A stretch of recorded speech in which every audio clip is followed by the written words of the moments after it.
What happens when the man who built a hotel chain from scratch walks into one of his own buffets and sees a struggling family get completely ignored? Alden Fisher stood outside the glass doors of one of his hotels, store number 7 out of 13. From the outside, it looked fine. The landscaping was decent, lighting was clean, no trash in sight. But the complaints had been creeping in. Service delays, cold food, staff cutting corners. Alden had heard enough. He didn't trust filtered reports anymore. Too much fluff, too many excuses. At 51, he still remembered scrubbing toilets in the first motel he bought 2 decades ago. He built this company brick by brick, but lately, he felt like a ghost in his own business. That's why he was here. He wore jeans, a faded hoodie, and a pair of beat-up sneakers. His beard had grown out just enough to hide the sharp jawline people recognized from interviews or LinkedIn. He had also dyed his hair darker. He checked in under the name Tony Garrison, saying he was a food critic writing about hotel buffets. He knew none of the staff here had ever met him. He'd only met the district manager once during a Zoom call years ago. They wouldn't recognize him. The front desk girl, Ellie, barely looked up. Name? Tony Garrison. She tapped the keyboard, then handed him a plastic keycard without a word. No smile, no enjoy your stay. Just a bored blink and a sigh. Alden raised an eyebrow, but didn't say anything. He wasn't here to nitpick small things unless they became a pattern. He headed upstairs, dropped his backpack, then made his way down to the first floor buffet. It was busy. A mix of hotel guests and locals filled the tables. He moved through the buffet line slowly, grabbing a plate. The food looked okay, nothing special. He watched the staff. They moved like they were checking boxes. No eye contact, no urgency. Then something caught his attention. A young couple with a little girl, maybe 5 or 6, stood near one of the empty tables. The mom's hand trembled as she held the tray, while the father tried to calm the crying child, clinging to his leg. Their clothes were clean, but worn. The mom whispered something to a passing employee, a tall man in a black shirt with a manager's badge. He didn't stop. He just gave a quick, annoyed glance and kept walking. The girl whimpered again. The dad knelt down, trying to distract her with a napkin folded into a swan. Alden's jaw tightened. He watched for a few more minutes. No one helped them. Staff walked by, heads down, like the family didn't exist. He walked up to the drink station, standing close enough to hear. "We just need a table," the mom said softly to another worker. This one, a younger woman wearing a name tag that read Jada. Jada didn't even slow down. "You have to wait like everybody else." "But we've been standing here for—" "I said wait," Jada snapped. Then she turned and walked off. Alden's stomach dropped. He walked over to the hostess stand. A different staff member, an older woman with tired eyes named Doreen, was reloading menus. "Excuse me," Alden said, nodding toward the family. "They've been standing there a while. Is there a wait list?" Doreen looked over and exhaled. "They don't have a room booked in their name. They said their reservation got canceled and they're trying to pay cash. I told Donnie, but he said no." "Donnie?" "The manager," she said, nodding toward the tall man from earlier. Alden gritted his teeth. "They're still paying customers, right?" She shrugged. "I don't make the rules." Alden walked back to the buffet line and took a seat at a small table near the family. The girl had stopped crying, but now she just looked tired. Her name tag sticker said Maya. She clutched a little bear with one ear missing. The mom blinked back tears. Alden stood up and walked over. "Hey," he said gently. "I'm Tony. Mind if I sit for a second?" The dad hesitated, then nodded. Alden sat at the edge of their table. "I saw what happened. That's not okay." The dad smiled weakly. "Yeah, we drove in from Nevada. Long story. But we had a reservation. Something got mixed up. I've got the money, but the guy at the front said they can't make exceptions. We just wanted to eat while we figured things out." The girl coughed lightly. The mom rubbed her back. "You should be helped," Alden said. "Give me 5 minutes." He stood and walked straight to Donnie, who was now laughing with 2 other staff near the dessert bar. "Excuse me," Alden said calmly. Donnie looked him up and down. "What?" "I just watched you walk past a struggling family like they were trash. You ignored them. Your staff ignored them. That little girl has been crying for 20 minutes. Donnie scoffed. Sir, if they don't have a valid reservation and can't follow policy, they offered to pay. You chose not to help. Look, man, I don't know who you think you are, but we're not a soup kitchen. Alden's hands tightened into fists in his pockets. Right. We'll see about that. He turned and walked away, heart pounding. Not yet. Not here. But he knew now. Something was deeply wrong in this store.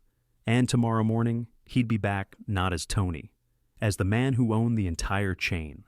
The next morning, Alden returned to the lobby just past 6. The air smelled faintly of burnt coffee and industrial carpet cleaner. He wore a plain navy suit, no tie, no flash, and carried a leather folder under one arm. This time, he didn't wait in line. He walked behind the front desk without a word. Ellie, the same girl from the night before, looked up mid-yawn. Sir, you can't be back here. I can, Alden said evenly. Call Donnie, now. Ellie frowned. He doesn't start until... I know when he starts. She hesitated, staring at his face like she was trying to place him. Then she picked up the phone slowly and dialed an internal extension. He says it's urgent, she said, then hung up. A few minutes later, Donnie came through the side hallway, holding a half-eaten granola bar and looking irritated. I'm not even on the clock yet, he muttered. What's the... His voice cut off when he saw Alden. The man who'd been in the hoodie yesterday now stood composed, sharp-eyed, and very much in control. I'm Alden Fisher, he said. I own this company. Donnie blinked. Wait, you ignored a paying family last night, mocked their situation, and treated them with open contempt. I watched you turn your back on them. I watched you laugh while that little girl cried. You're done here. You can't just... I already have. Your final paycheck will be processed by end of week. You need to leave this property now. Donnie's mouth opened, then closed.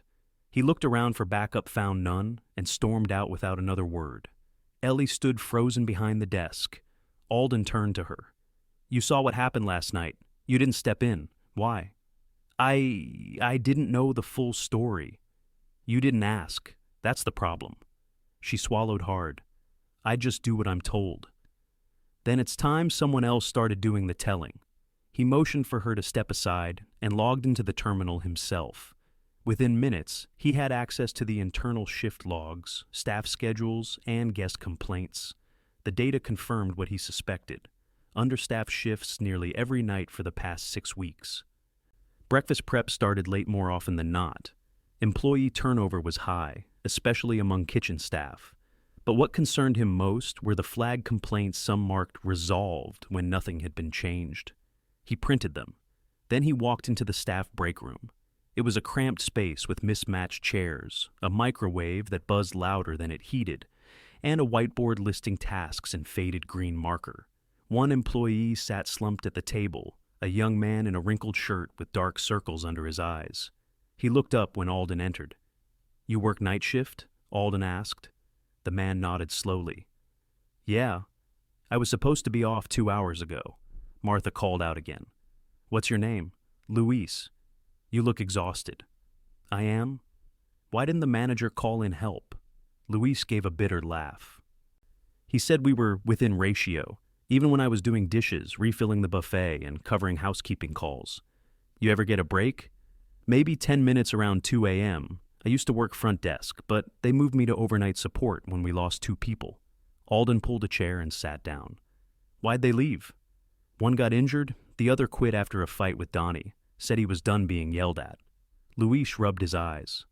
Look, I'm not trying to complain. I need this job. You're not complaining. You're telling the truth. Alden stood. Go home, get some sleep. I'll make sure your hours are covered. Luis hesitated, then nodded slowly. Thanks. As he left, another staff member walked in, Jada. She froze when she saw Alden. I remember you, he said, her arms crossed. I didn't know who you were. You knew who that family was. You chose to dismiss them. They didn't belong here? What makes you say that? She shrugged. Look, I've worked here for 3 years. We get people like that all the time. They lie. They cause drama. Then they want free rooms. They offered to pay. I heard them. They always say that. Alden stared at her. So you make assumptions based on how someone looks. Her jaw clenched. I don't have time to babysit sob stories.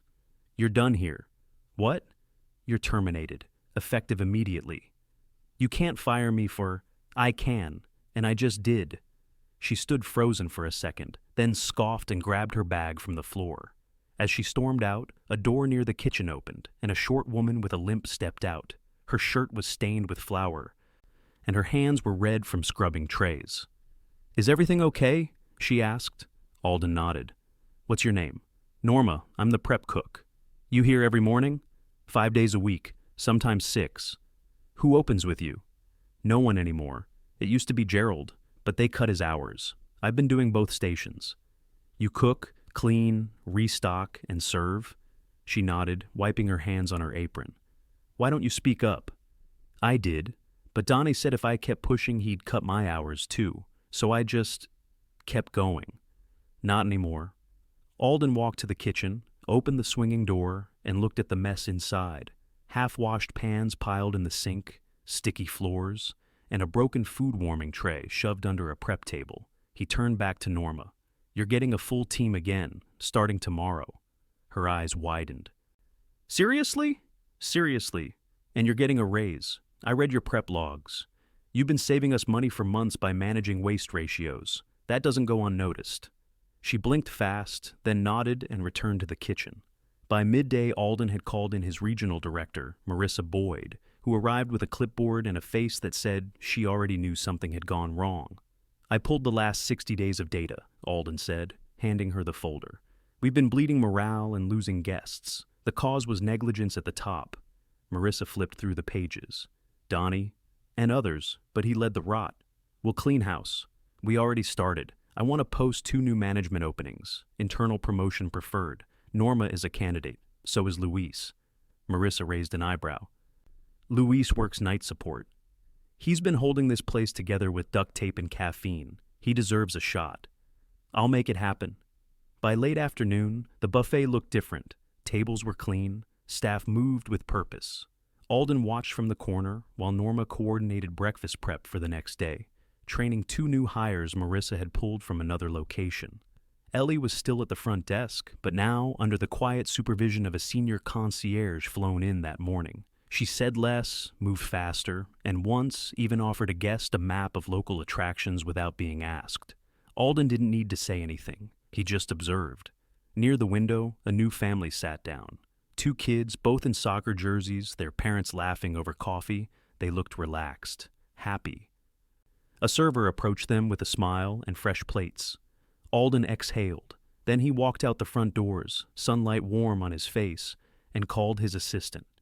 Make me a reservation for next week, he said. Which location? All of them, Alden replied, one by one. Because if this was happening here, it was happening elsewhere too, and he wasn't about to let that slide. Alden returned to the hotel 3 days later, not as an owner checking boxes, but as a man determined to hold the line between what his company claimed to stand for and what it had allowed itself to become. The morning air was crisp when he pushed through the glass doors again. The front desk was quieter than usual, with only 1 guest in line. Behind the counter, a new hire named Callie was learning the system under the watch of a senior concierge named Travis, one of Marissa's temporary transfers. Alden didn't stop to greet them. He had already seen the overnight reports. Staffing had improved, but something still wasn't right. He made his way to the operations office tucked behind the service hallway. Marissa was already there, sleeves rolled and pen in hand, going over training logs. Morning, Alden said. Barely, she replied, eyes on the paper. We had another walkout, housekeeping this time. 2 of the 3 quit mid-shift. Reason? They cited pay, hours, and this is a direct quote, being treated like trash. Alden sat down across from her. Which supervisor was on duty? Newly promoted shift lead, James Rinker. He came from another property. I approved that? No. He was transferred by HR before we started this audit. I flagged it the moment the complaint came in. Alden leaned back, folding his arms. Where is he now? Laundry room, doing a load himself because no one else came back. They found James 20 minutes later, arguing with a laundry tech named Cheryl. I told you I need these sheets turned around in under 10 minutes, he barked. Cheryl, a woman in her 60s with arthritis in both hands, didn't flinch. There are 37 sets here. I can't snap my fingers and make that happen. James stepped closer. Then maybe this isn't the right job for you. Alden stepped forward. Step away from her. James turned. Who are you? Alden didn't raise his voice. The owner, and your employment just ended. James blinked, face flushing. You can't be serious. I've only been here a week. And in 1 week, you've driven out staff and threatened someone doing her job. That's plenty. Cheryl set the sheet down, her hands trembling slightly. He's been riding me since day one, said I needed to prove I wasn't dead weight. Thank you, Alden said. You're not working another minute under him. James opened his mouth, but Marissa was already on the phone with security. 2 minutes later, he was escorted out. Cheryl leaned against the folding table, breathing slowly. You doing okay? Alden asked. She nodded once. Hurts more when I'm stressed, but yeah, I'll manage. We're hiring 2 more for laundry. Marissa already posted it. Cheryl looked up at him. You really mean that? Every word. You've been holding this department together long enough. Alden left her to finish at her own pace and headed toward the kitchen. The air changed before he even stepped through the door. Voices sharp, rushed, not angry, just stretched. Inside, Norma was directing 2 cooks who looked barely out of high school. Flour dusted their sleeves, and one of them, a boy named Ernesto, had a cut above his knuckle. You wash that? She asked. Yeah, it's fine. Bandage it again, then throw out whatever you touched. As he turned to do so, Alden stepped in. How's it going? Norma wiped her forehead with her wrist. We're trying, but we're short again. One of the new hires never showed. Did he call? No, just vanished. Alden looked around. The prep list was half done. Bacon still sat in the vacuum bags, untouched. The griddle hadn't been fired up yet. What do you need? Norma hesitated. I can't train 2 people in prep solo. I can't be in 3 places. You're not supposed to be. Marissa's pulling a swing shift cook from Midtown. He'll be here by lunch. Until then, I'll help. She blinked. You know how to cook? I used to make 400 eggs a morning in my first motel. I'll manage. She handed him a pair of gloves. They worked in silence at first. Alden on scrambled eggs and sausage links. Norma showing Ernesto how to portion pancake batter evenly. The second teen, Lila, handled toast and fruit trays. Her hands shook a little, but she listened. By the time the buffet opened at 7, food was hot and fresh, if a bit sparse. Guests began to filter in, and Alden stepped aside to observe again. The flow was smoother, not perfect. Nothing overnight ever was, but there was an effort now, a quiet rhythm forming. He spotted Luis walking in through the back door, still in uniform. I thought you were on nights, Alden said. Luis nodded. I am, but I heard what happened with Norma. Didn't feel right staying home. You're not scheduled. I know, I'll clock in, but I just wanted to help cover until her reinforcements show. You sure? Luis adjusted his ball cap. This place means something to me. I'm not going to let it slide backward. Alden nodded once. Then let's get you a raise. Luis blinked. Wait, what? You've been stepping up without being asked. That deserves recognition. He didn't wait for thanks. He turned toward the dining room. The family tables were mostly full now, business travelers, a few couples, and 2 seniors playing cards over oatmeal. But in the back corner, seated quietly near the emergency exit, was a man Alden hadn't seen before. Early 40s, worn flannel, face tired, no plate in front of him. Alden approached. Everything all right, sir? The man looked up, startled. Yeah, I'm just waiting. My wife's checking out. We're moving today. U-Haul's out front. You a guest? Were. Budget ran tight, so we couldn't extend. But she said I could sit here while she got the keys. You eatin'? The man shook his head. We've got granola bars in the truck. We're fine. Alden didn't say anything. He walked to the buffet, made a plate himself, and brought it back. On the house. The man opened his mouth to protest. Just take it, Alden said, and good luck with the move. He returned to the lobby where Marissa was waiting with a stack of resumes. Housekeeping interviews start in 20. You want to sit in? I do.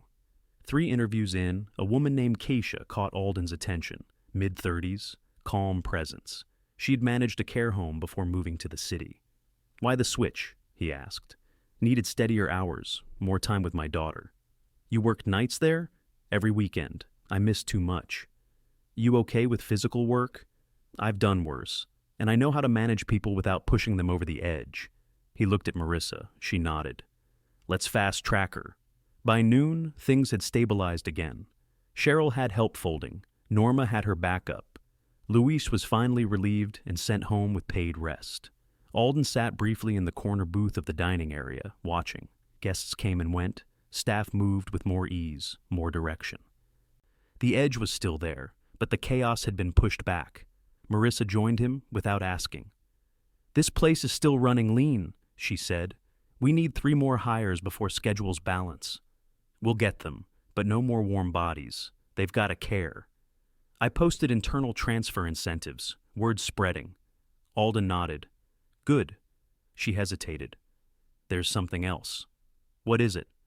One of the front desk logs showed a pattern. Room upgrades selective, mostly given to people who look the part. His jaw tensed. Define that? Well-dressed, no accents, lighter skin mostly. I checked security footage, the decisions track. Who was approving them? Ellie, and the night auditor, Marcus. Marcus still on shift? Till 5. Pull him in. 15 minutes later, Marcus stood in the office, arms crossed. He was in his late 20s, neat haircut, wire-frame glasses. We reviewed the upgrade logs, Alden said. You've been selectively offering perks to guests based on appearance. That's not true. You only upgraded guests who matched a certain profile. You skipped over families, minorities, and solo travelers. I upgraded based on loyalty points. That's not what the data says, and the footage shows you waving off guests who qualified. Marcus's tone flattened. Look, I was trying to protect the brand. People judge us on first impressions. And you decided who looked on brand? I didn't mean anything by it. You meant enough. You're done here, immediately. Marcus stood frozen. You're serious?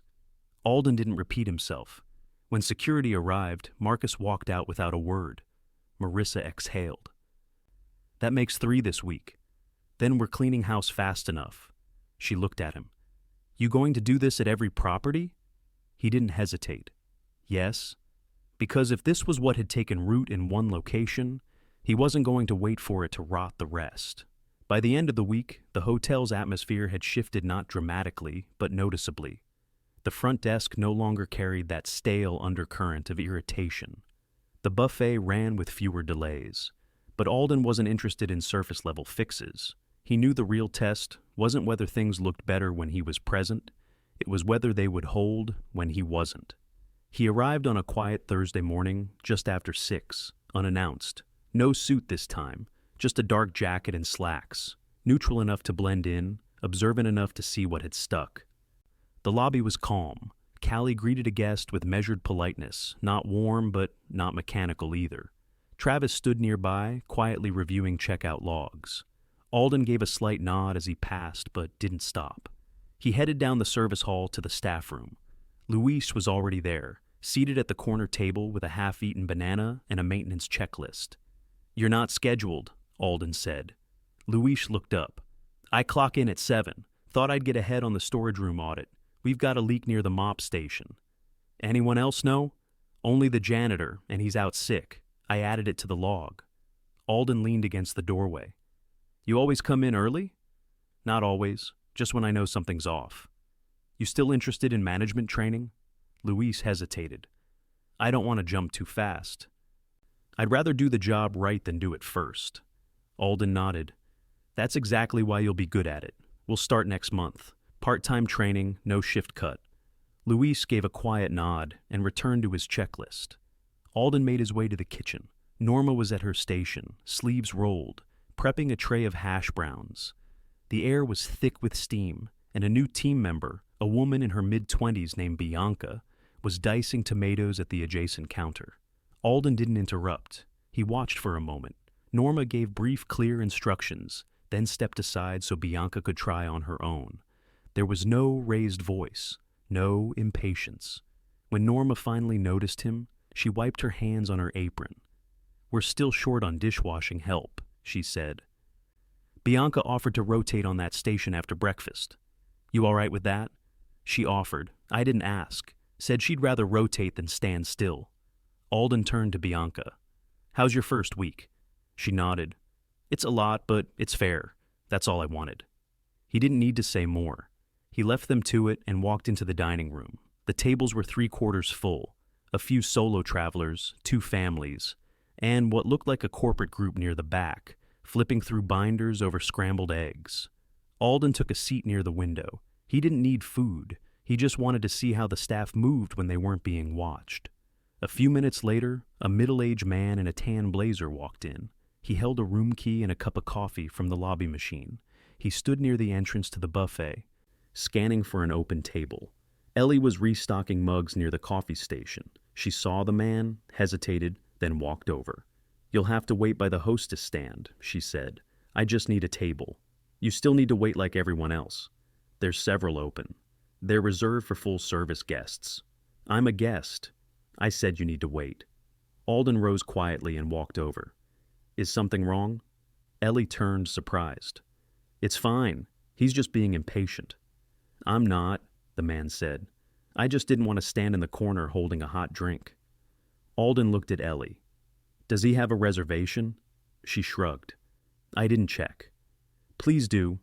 She reluctantly took the man's card and scanned it at the hostess terminal. After a beat, she spoke with a clipped tone. He's on the list. Then seat him. She froze. Now, Alden said.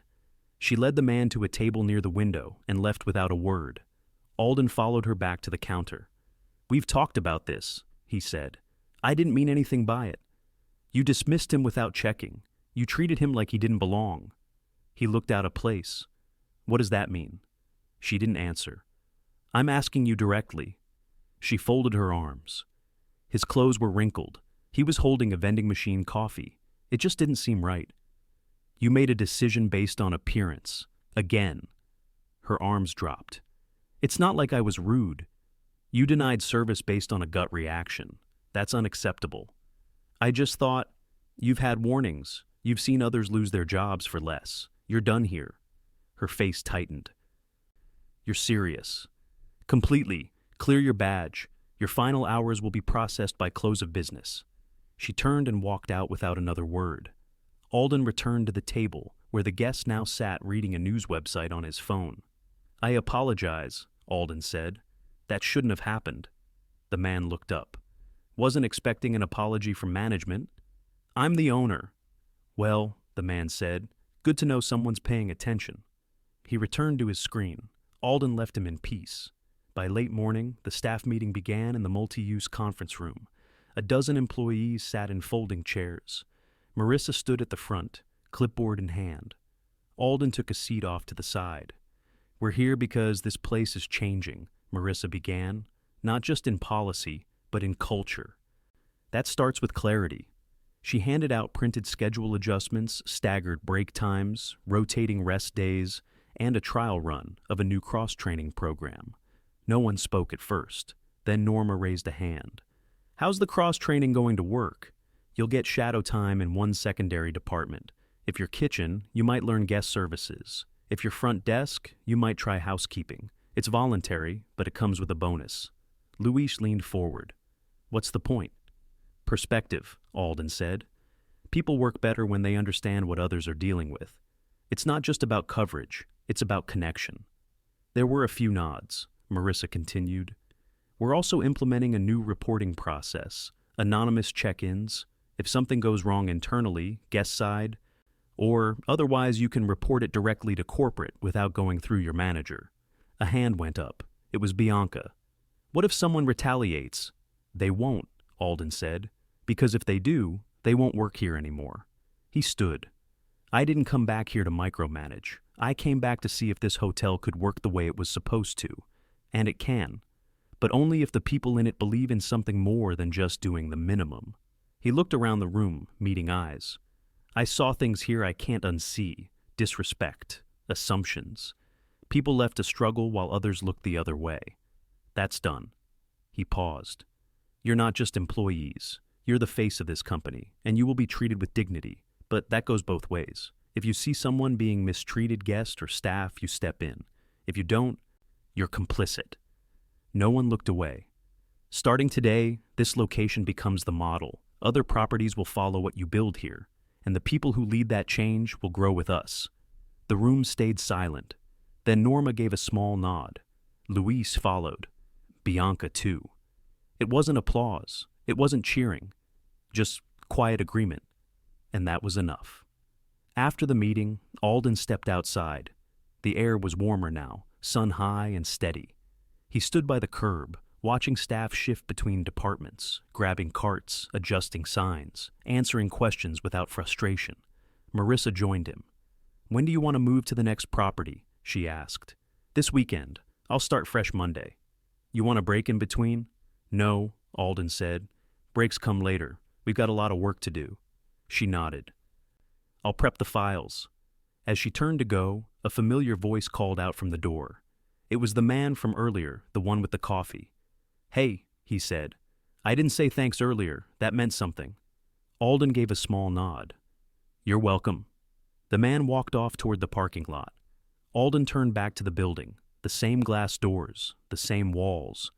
But what was inside them that had changed? Not completely, not permanently, but enough to know it was possible. And that was all he needed to keep going.